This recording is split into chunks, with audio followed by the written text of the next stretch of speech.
Bénédicte et bienvenue dans cette nouvelle vidéo. Aujourd'hui, je voudrais qu'on parle de technique de course et de comment la technique de course peut permettre de progresser énormément en course à pied. Et moi, je suis un fervent défenseur de la technique de course comme un moyen de progresser sur le long terme. Et au final, je voudrais développer cette thématique-là un peu plus dans les semaines et les mois qui viennent sur le blog. Et aujourd'hui, on va commencer au final par analyser une foulée et comprendre comment ça fonctionne et qu'est-ce qu'il y a derrière tout ça. En fait, j'ai profité de mon voyage à Chicago le week-end dernier pour prendre des petites vidéos au ralenti de ma foulée et je voudrais vous montrer un peu ce que ça donne. Donc on va aller regarder ça tout de suite.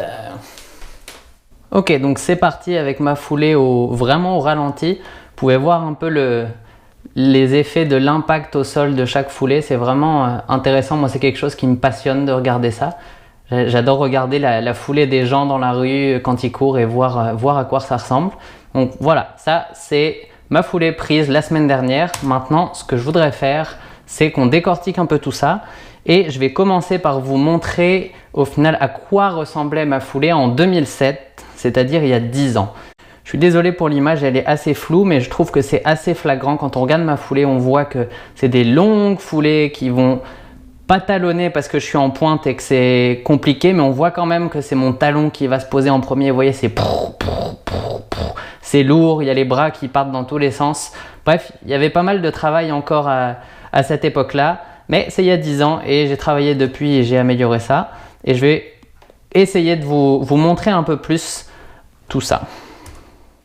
Ok, donc là maintenant vous avez vu ma foulée maintenant et comment elle était avant, mais je vais vous montrer un peu les chiffres parce qu'il y a des outils qui sont géniaux maintenant au final, c'est les montres qu'on a au poignet qui mesurent plein de choses super intéressantes sur notre foulée. Donc on va aller dans Garmin Connect et je vais vous montrer tout ça en détail. Ok, donc là voilà le premier écran que je voudrais vous montrer, c'est à propos de la cadence de course. Ça c'est une de mes premières sorties quand j'ai eu ma Garmin Forerunner 220 en 2014, donc ma première montre GPS. Et vous pouvez voir que, et ça, honnêtement j'ai regardé une quinzaine de sorties, elles étaient toutes du même type. Vous pouvez voir que j'étais ici entre 155, 158 pas par minute de moyenne, ce qui est vraiment très lent au final. Et ce qui est bien avec Garmin, c'est qu'il y a des couleurs. Donc là, vous voyez que c'est orange. Ça indique que c'est pas terrible. Et vous allez pouvoir voir au final que là, on est en 2014. Si on regarde simplement d'aller en 2015, où j'avais commencé à essayer d'améliorer ma foulée, à mettre des choses en place, et bien là, on est passé dans le vert sur Garmin. Vert, ça veut dire que ma moyenne, elle est à 167 sur cette sortie-là. Donc, c'est pas encore parfait, mais de 158, on passe à 167, donc c'est 10 pas par minute de plus. C'est une cadence qui est plus importante. Et si on regarde une de mes dernières sorties en 2017, eh ben, ce que vous allez pouvoir voir au final, c'est que là, on est passé dans le bleu, qui est le stade encore au-dessus du vert. Donc, on est vraiment dans quelque chose qui est proche de l'optimal, c'est-à-dire que sur cette sortie-là, j'étais à 177 pas par minute. Mais la majeure partie de mes sorties aujourd'hui oscillent entre 171 et 180 en moyenne. Donc, on est vraiment proche du 180 pas par minute qui est considéré comme en moyenne le plus efficace. Ça ne veut pas dire que si vous êtes à 170 ou à 190, c'est pas bien. Ça veut dire que dans la moyenne des gens, on observe que 180 pas par minute, c'est quelque chose qui est optimal. Un dernier écran que je voudrais vous montrer, c'est là, on est en 2015, c'est mon oscillation verticale. Donc, comme vous avez pu le voir aussi dans la première vidéo, j'ai tendance à avoir une foulée qui saute, c'est-à-dire que j'ai un rapport vertical, j'avance verticalement plutôt qu'horizontalement. Donc là, vous le voyez, c'est matérialisé par du rouge sur Garmin. C'était vraiment pas bon et c'est quelque chose qui n'est pas encore parfait, mais en 2017, il y a quand même une amélioration de ce côté-là. On est entre le vert et le orange. Bref, c'est quelque chose que j'ai aussi amélioré et j'aime vraiment voir ces graphiques parce que ça montre que sur le long terme, c'est sûr, je vais améliorer mes performances grâce à ça.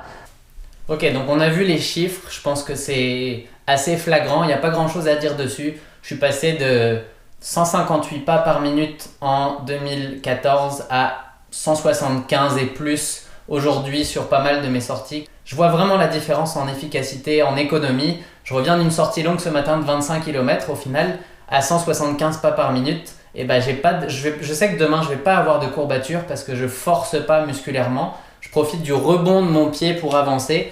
Et ça, c'est vraiment quelque chose qui est super important quand on parle de longue distance. Et moi qui m'entraîne pour le marathon, bah évidemment, c'est primordial.